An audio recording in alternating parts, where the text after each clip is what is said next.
വ്യക്തത വരുത്തിയോ എന്നുള്ളതാണ് ചോദ്യം. വ്യക്തത വരുത്തി എന്നതാണ് എൻ്റെ പക്ഷം. ചില കാര്യങ്ങളിൽ ആ പോയിന്റുകൾ ഞാൻ വ്യക്തമായി പറയാം. 7 പ്രധാനപ്പെട്ട കാര്യങ്ങൾ എനിക്ക് പറയാനുണ്ട്. 7 കാര്യങ്ങളിൽ പ്രധാനമന്ത്രിയും വിദേശകാര്യ മന്ത്രാലയവും പ്രതിപക്ഷം ഉന്നയിച്ച ചോദ്യങ്ങൾക്ക് വ്യക്തത വരുത്തി എന്നതാണ് ഞാൻ മനസ്സിലാക്കുന്നത്. എന്നാൽ വ്യക്തത വരുത്താൻ ഇനിയും ചില ചോദ്യങ്ങൾ ബാക്കിയുണ്ട്, അതും ഞാൻ സൂചിപ്പിക്കാം. അതിൽ ആദ്യത്തേത്, നമ്പർ 1, എന്താണ് ഇന്ത്യയുടെയും പാകിസ്ഥാൻ്റെയും ഇടയിൽ നിലനിൽക്കുന്ന ഭീകരവാദത്തെക്കുറിച്ചുള്ള ഈ പുതിയ പെർസ്പെക്റ്റീവ് എന്നാണ് ഇന്ന് ആദംപൂരിൽ പ്രധാനമന്ത്രി വ്യക്തമാക്കിയത്. അതിന് പ്രധാനമന്ത്രി ഒരു പേരിട്ടിട്ടുണ്ട്. ഒരു ന്യൂ നോർമലായിരിക്കും ഓപ്പറേഷൻ സിന്ദൂരിന് ശേഷം ഇന്ത്യയും പാകിസ്ഥാനും തമ്മിൽ ഭീകരതയുമായി ബന്ധപ്പെട്ട വിഷയത്തിലുള്ളത് എന്നാണ്. ഇത് ഇന്ത്യയുടെ ഫോറിൻ പോളിസിയിൽ നമ്മൾ ഇരുവരെ പിന്തുടർന്നു വന്ന രീതിയിൽ നിന്ന് ഒരു പോസിറ്റീവായ പ്രോ ആക്റ്റീവായിട്ടുള്ള ഒരു മാറ്റമായിട്ടാണ് ഞാൻ മനസ്സിലാക്കുന്നത്. കാരണം നാളിതുവരെ നമ്മൾ പാകിസ്ഥാൻ്റെ ഭീകരവാദികളെ അല്ലെങ്കിൽ പാകിസ്ഥാനിൽ നിന്നുള്ള ഭീകര പ്രസ്ഥാനങ്ങളെ എൻഗേജ് ചെയ്യുമ്പോൾ പാകിസ്ഥാൻ എന്ന സ്റ്റേറ്റിനെ ഒന്നായും പാകിസ്ഥാനിൽ നിന്നുള്ള ഭീകര പ്രസ്ഥാനങ്ങളെ മറ്റൊന്നായും കാണുന്ന രീതി ഉണ്ടായിരുന്നു. രണ്ടും രണ്ടായിരുന്നു എന്ന സങ്കല്പമായിരുന്നു. എന്നാൽ ഈ ന്യൂ നോർമൽ എന്ന് പ്രധാനമന്ത്രി പ്രഖ്യാപിച്ചതിലൂടെ 3 പ്രധാനപ്പെട്ട കാര്യങ്ങളാണ് ഇതിൽ പ്രധാനമന്ത്രി പറയാൻ ശ്രമിക്കുന്നത്. എങ്ങനെയായിരിക്കും എന്നാണ് പറയുക. ഇനി പാകിസ്ഥാനും ഇന്ത്യയും തമ്മിൽ ടെററിസത്തെക്കുറിച്ചുള്ള ബന്ധം എങ്ങനെയായിരിക്കും എന്നുള്ളതിനെക്കുറിച്ച്. നമ്പർ 1, ഭീകരതയ്ക്ക് ഇന്ത്യയുടേതായ രീതിയിൽ ഇന്ത്യ നിശ്ചയിക്കുന്ന സമയത്ത് തിരിച്ചടി നൽകും എന്നുള്ളതാണ്. നോക്കൂ, 2016 വരെ ഇന്ത്യയിൽ എത്രയെത്ര ഭീകര പ്രസ്ഥാനങ്ങൾ, എത്രയെത്ര ഭീകരാക്രമണങ്ങൾ നടത്തിയിരിക്കുന്നു. മുംബൈയിൽ, ഡൽഹിയിൽ, നമ്മുടെ പാർലമെൻറ്റിൽ, അക്ഷർധാമിൽ, അങ്ങനെ നിരന്തരം ഡൽഹിയിൽ ഓടുന്ന ട്രെയിനിൽ, ബസ്സിൽ, നിരന്തരം നമ്മളുടെ അതിർത്തികളിൽ ആ ഭീകര പ്രസ്ഥാനങ്ങളെ നേരിടാൻ ഇന്ത്യയിലെ മുൻ സർക്കാരുകൾ ഏതെങ്കിലും തരത്തിൽ പാകിസ്ഥാൻ മിലിറ്ററിയുമായിട്ടോ പാകിസ്ഥാനിൽ കയറി ഡീപ്പ് ഇൻസൈഡ് പാകിസ്ഥാനിൽ കയറി പാകിസ്ഥാൻ്റെ ടെററിസ്റ്റ് ക്യാമ്പുകളോ തകർത്തതായിട്ട് നമ്മുടെ മുന്നിലില്ല.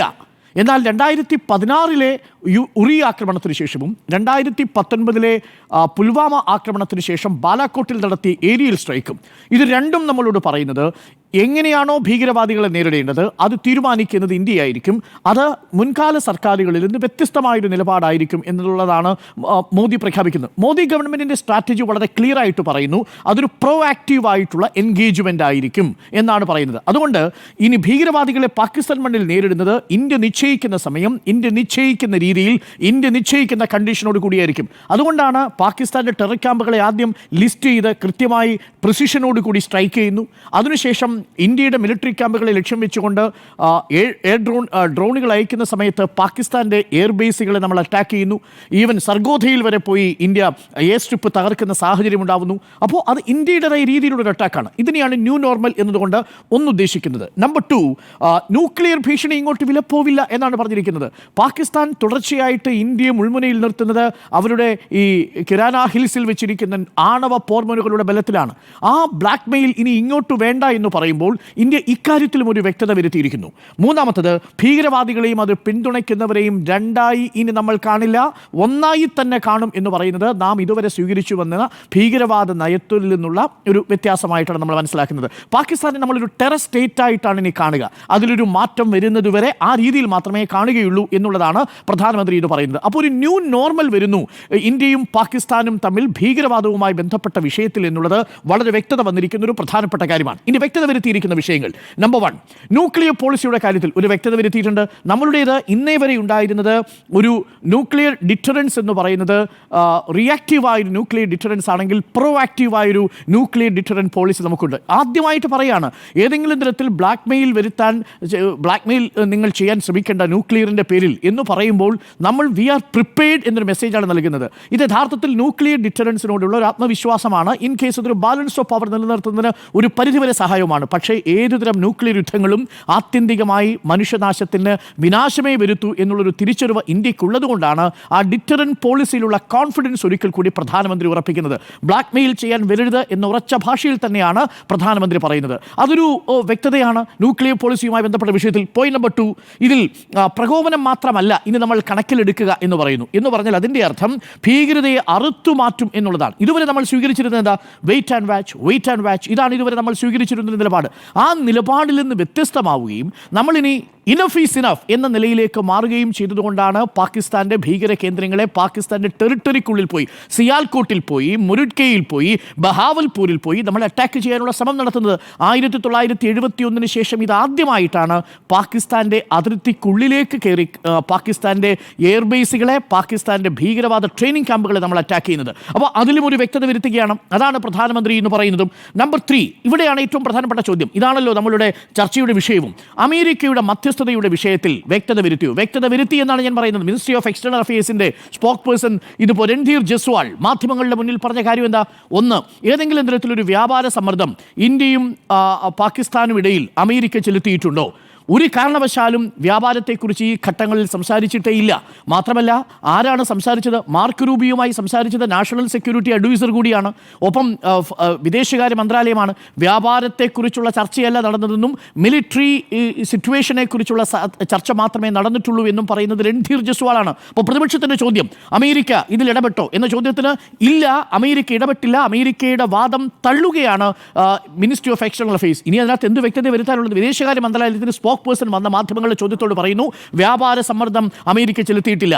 അമേരിക്കയുമായി ബന്ധപ്പെട്ട ഈ വിഷയത്തിൽ മധ്യസ്ഥത വരുത്തി എന്നവരുടെ ക്ലെയിമിനെ കുറിച്ച് ചോദിക്കുന്നു. അവിടെയും രൺധീർ ജസ്വാൾ പറയുന്ന ഒരു കാര്യമുണ്ട്. പാകിസ്ഥാൻ കേണപേക്ഷിക്കുകയായിരുന്നു എന്നാണ് പറഞ്ഞിരിക്കുന്നത്.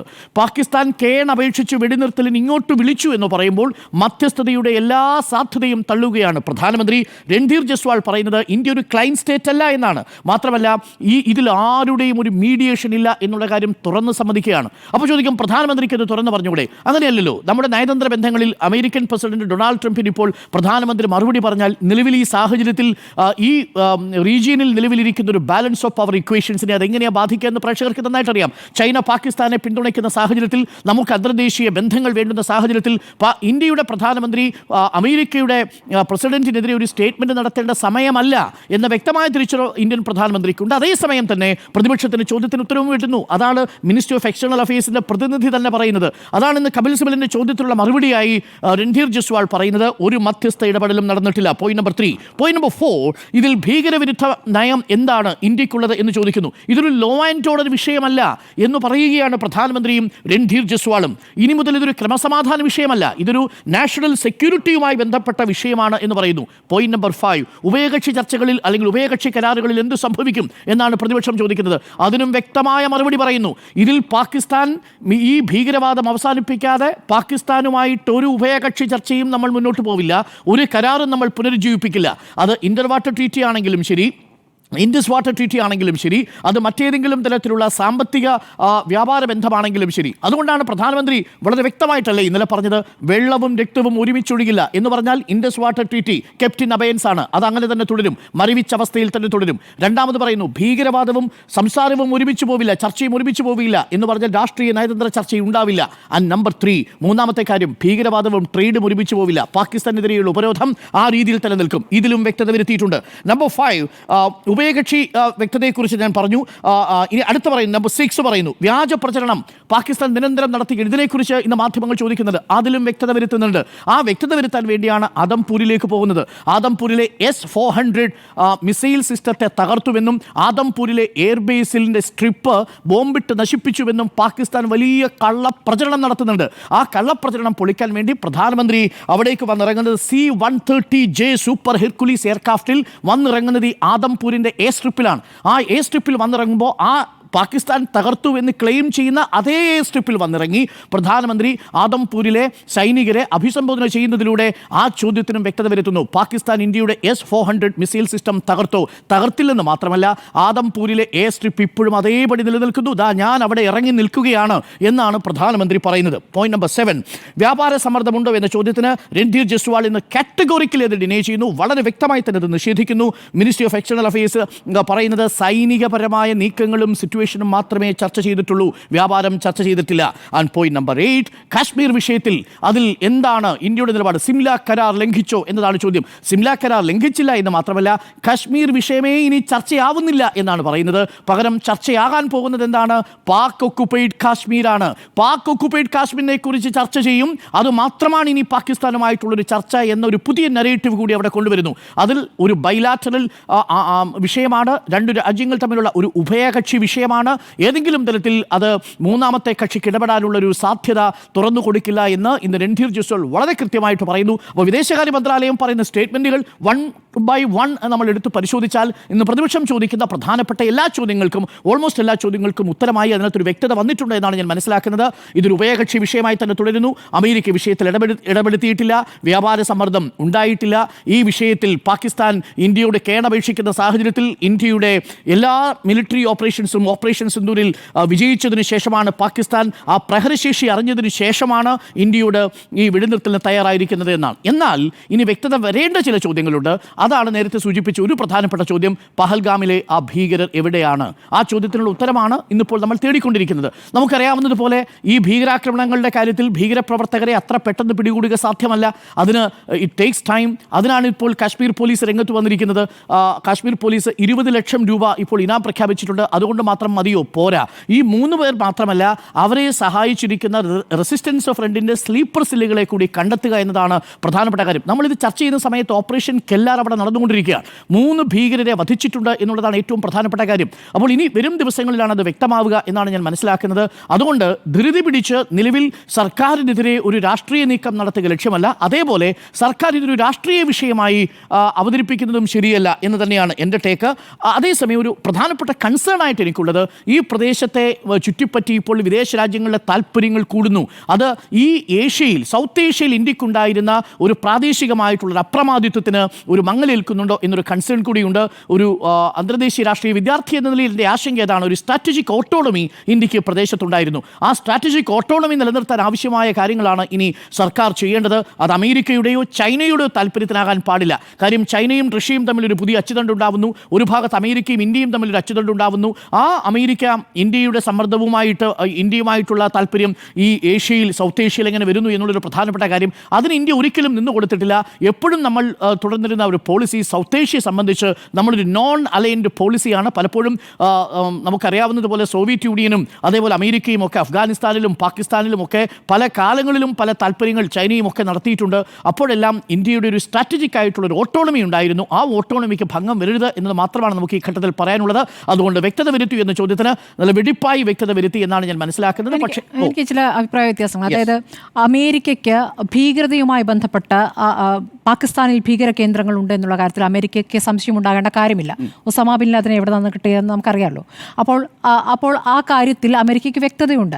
അമേരിക്കയ്ക്ക് വ്യക്തതയുണ്ടായിട്ടും ഈ സംഭവത്തിന് ശേഷം, പെൽഗാമിന് ശേഷം എങ്ങനെയാണ് അമേരിക്ക ഈ കാര്യത്തിൽ പ്രതികരണം നടത്തിയിരിക്കുന്നത്? പാകിസ്ഥാനെയും ഇന്ത്യയും ഒരേ തട്ടിൽ വെച്ചുകൊണ്ടാണ്, രണ്ടുപേരെയും ഞങ്ങൾക്ക് വേണം എന്ന രൂപത്തിലാണ്. അതായത് അമേരിക്ക ഇന്ത്യ സഖ്യം എന്ന രൂപത്തിലല്ല അതിനെ കണ്ടിരിക്കുന്നത്, അപ്പുറത്ത് ചൈന പാകിസ്ഥാനെ സഹായിക്കുന്നു എന്ന രൂപത്തിലല്ല അതിനെ കണ്ടിരിക്കുന്നത്.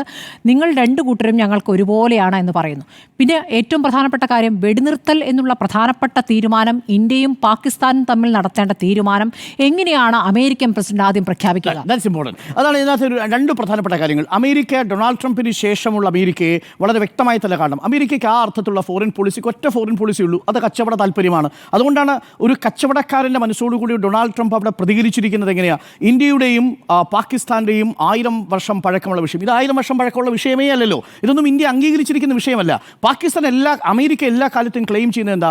അമേരിക്കയാണ് വേൾഡ് പോലീസ്, അമേരിക്കയാണ് ലോക മധ്യസ്ഥൻ എന്ന നിലയിൽ അമേരിക്ക എത്രയോ കാലങ്ങളായിട്ട് ഇടപെടുന്നു. ഇന്ത്യയിൽ ഇന്നേ വരെ ഇതേ വിഷയത്തിൽ ഏതെങ്കിലും ഇന്ത്യ പാകിസ്ഥാൻ വിഷയത്തിൽ അമേരിക്ക ഇടപെടുത്തിയ ചരിത്രമുണ്ടോ?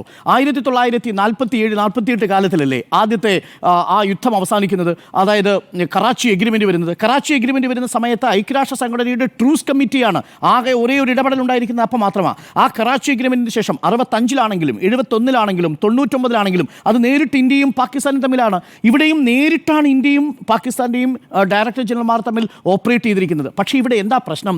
അമേരിക്ക, ഞാൻ നേരത്തെ സൂചിപ്പിച്ചതുപോലെ IMF ട്രേഡുമായി ബന്ധപ്പെട്ട് പാകിസ്ഥാനിൽ സമ്മർദ്ദം ചെലുത്തി എന്നതിൻ്റെ ചില സൂചനകൾ പുറത്തു വരുന്നുണ്ടല്ലോ. അതാണല്ലോ JD വാൻസ് പറഞ്ഞിരുന്നത്. ഒരു വലിയ ഓപ്പറേഷൻ പാകിസ്ഥാൻ പ്ലാൻ ചെയ്തിരുന്നുവെന്നും ഇത് JD വാൻസും മാർക്ക് റൂബിയോയും ഇടപെട്ട് അത് ന്യൂട്രലൈസ് ചെയ്യാൻ ശ്രമിച്ചുവെന്നാണ് പറഞ്ഞിരിക്കുന്നത്. ആരാ വിളിക്കുന്നത്?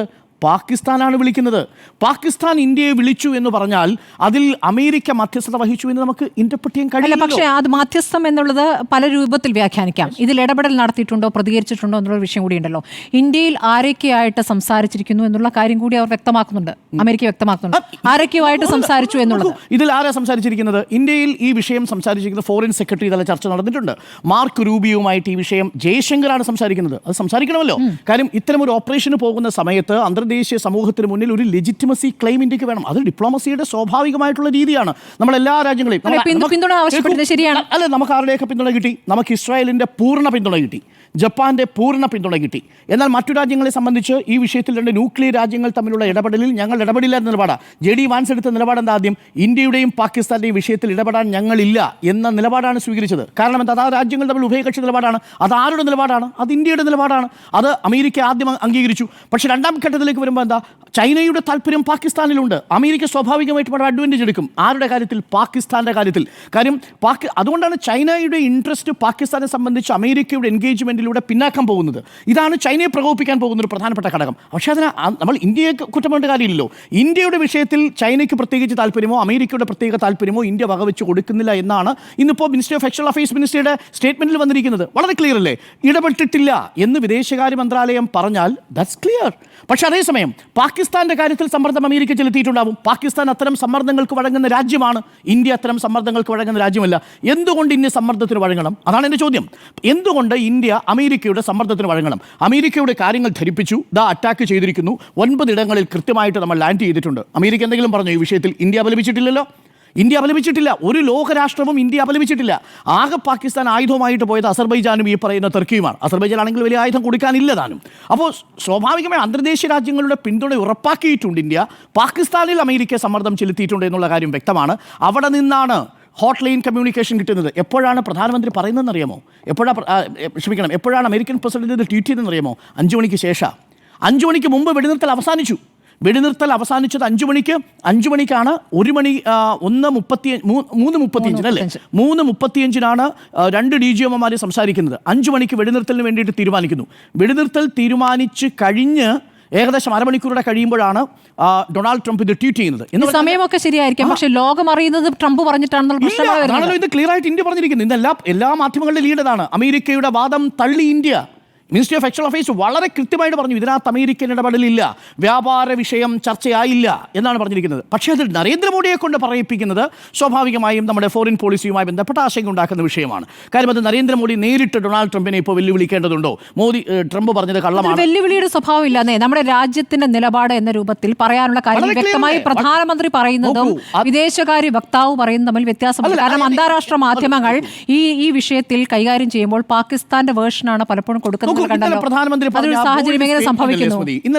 പറഞ്ഞ ബോൾഡ് സ്റ്റേറ്റ്മെന്റ് അല്ലേ, പാക് ഒക്കുപൈഡ് കാശ്മീരാണ് ഇനി ഇന്ത്യയും പാകിസ്ഥാനും തമ്മിലുള്ള ചർച്ചാ വിഷയം എന്ന് ഒരു അമേരിക്കയുടെയും പിന്തുണയില്ലാതെ പറഞ്ഞത്. വളരെ കൃത്യമായി പറഞ്ഞത് ബോൾഡ് സ്റ്റേറ്റ്മെന്റ്. കാശ്മീർ അല്ല ചർച്ചാ വിഷയം, പാക് ഒക്കുപൈഡ് കാശ്മീരാണ് എന്ന് പറഞ്ഞു വെക്കുമ്പോൾ അതിനകത്ത് ബോൾഡ്നെസ് കാണാം. അത് അമേരിക്കയുമായിട്ട് കൂടിയാലോചിച്ചിട്ട് പറഞ്ഞ വിഷയമല്ല. ഈ പറഞ്ഞ 9 സ്ഥലങ്ങളിലും അറ്റാക്ക് ചെയ്യാൻ പോകുമ്പോൾ അമേരിക്കയുമായിട്ട് കൂടിയാലോചിച്ച് നടത്തിയ അറ്റാക്കല്ല. അമേരിക്കയുടെ കയ്യിൽ നിന്ന് ആ അർത്ഥത്തിലുള്ള ഒരു മിലിറ്ററി പിന്തുണയും ഇന്ത്യ ആഗ്രഹിച്ചിട്ടില്ല. സ്വന്തമായിട്ട് നമുക്ക് നിൽക്കാൻ കഴിയും. ഇന്ത്യ ഉപയോഗിച്ചിരിക്കുന്ന ആയുധങ്ങൾ പലതും അത് തന്നെയാണ്. അപ്പോൾ ആ അർത്ഥത്തിൽ ഞാൻ മനസ്സിലാക്കുന്നത് അമേരിക്കയുടെ ഒരു മധ്യസ്ഥതയും ഇന്ത്യ ഈ നിമിഷത്തിലും ഇതുവരെയും അംഗീകരിച്ചിട്ടില്ല. സ്വാഭാവികമായും പാകിസ്ഥാനിൽ അമേരിക്ക സമ്മർദ്ദം ചെലുത്തിയിട്ടുണ്ട്. അത് ചൈനയുടെ താല്പര്യത്തെ ചെക്ക് വയ്ക്കാനാണ്. അത് അമേരിക്ക വിജയിച്ചിട്ടുണ്ടാവും. ചൈനയേക്കാൾ ഒരു പടി കൂടി അമേരിക്ക പാകിസ്ഥാനെ എൻഗേജ് ചെയ്തിട്ടുണ്ട്. പാകിസ്ഥാനിൽ നിന്ന് ലഭിച്ച വിവരത്തിന്റെ അടിസ്ഥാനത്തിലാണ് ഡൊണാൾഡ് ട്രംപ് ഈ വിഷയത്തിൽ ഒരു ക്ലെയിം ഉന്നയിച്ചിരിക്കുന്നത്. മാർക്ക് റൂബിയോ ഈ ക്ലെയിം ഉന്നയിച്ചിരിക്കുന്നത്. അതല്ലാതെ ഇന്ത്യയെ സമ്മർദ്ദത്തിലാക്കി എന്ന നിലപാട് നിലവിൽ നമ്മുടെ മുമ്പിൽ തെളിവുകളില്ല. അത് വ്യക്തമായി തന്നെ ഇന്ന് പാകിസ്ഥാൻ താങ്ക്സ് പറഞ്ഞിട്ടുമുണ്ട് ട്രംപിന്. ഇന്ത്യ പറഞ്ഞിട്ടുമില്ല എന്ന് പറഞ്ഞു. നോക്കൂ, ഇതിന്റെ എല്ലാം പിന്നിൽ ഞാനതാ പറയുന്നത്, IMFന്റെ ഏകദേശം 1.3 ബില്യണോളം വരുന്ന സഹായം ബെയിലൗട്ട് പാക്കേജ് പാകിസ്ഥാന് കിട്ടണം. അതിലെ ഒരു കണ്ടീഷൻ ഡീഎസ്കലേഷനാണ്.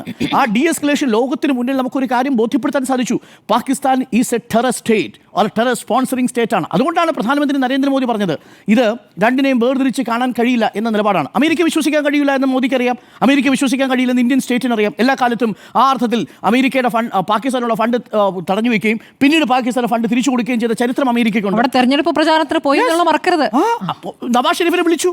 ഈ ഇന്ത്യയുടെ കാര്യത്തിൽ നവാസ് ഷെരീഫിനെ വിളിച്ചുകൊണ്ടല്ലേ പ്രധാനമന്ത്രി ആദ്യം സത്യപ്രതിജ്ഞ ചെയ്യുന്ന സമയത്ത് 2014 ചെയ്തത്? എത്രയെത്ര തവണ നമ്മളെ പിന്നിൽ നിന്ന് കുത്തിയിട്ടുണ്ട് സ്മൃതി.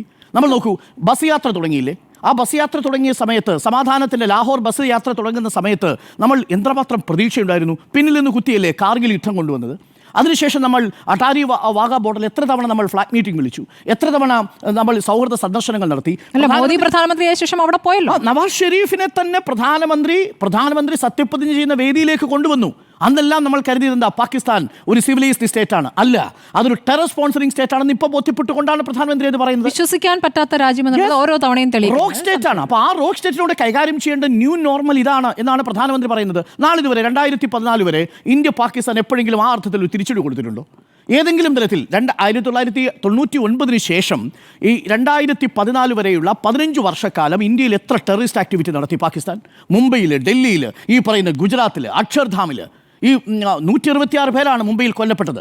എന്നിട്ട് നമ്മൾ തിരിച്ചടി കൊടുത്തോ? നമ്മൾ ഏത് തരം തിരിച്ചടി നേരിട്ടു? അന്നെല്ലാം നമ്മൾ സ്വീകരിച്ചിരുന്ന നിലപാടെന്താ? അന്തർദേശീയ സമൂഹത്തിന് മുന്നിൽ നമ്മൾ സമാധാന രാഷ്ട്രമാണ്, ശരി, ദാറ്റ്സ് റൈറ്റ്. പക്ഷേ ഈ ഭീകരവാദ കേന്ദ്രങ്ങളെ അവിടെ പോയി അടിക്കുക എന്ന് പറയുന്നത് അത്ര ചെറിയ തീരുമാനമല്ല എന്നാണ് ഞാൻ മനസ്സിലാക്കുന്നത്. ഇന്ന് പ്രധാനമന്ത്രി ഉദ്ദേശിച്ചിരിക്കുന്നതും ആ ന്യൂ നോർമൽ എന്നതുകൊണ്ട് ഉദ്ദേശിച്ചിരിക്കുന്നതും അതാണെന്ന് ഞാൻ മനസ്സിലാക്കുന്നു.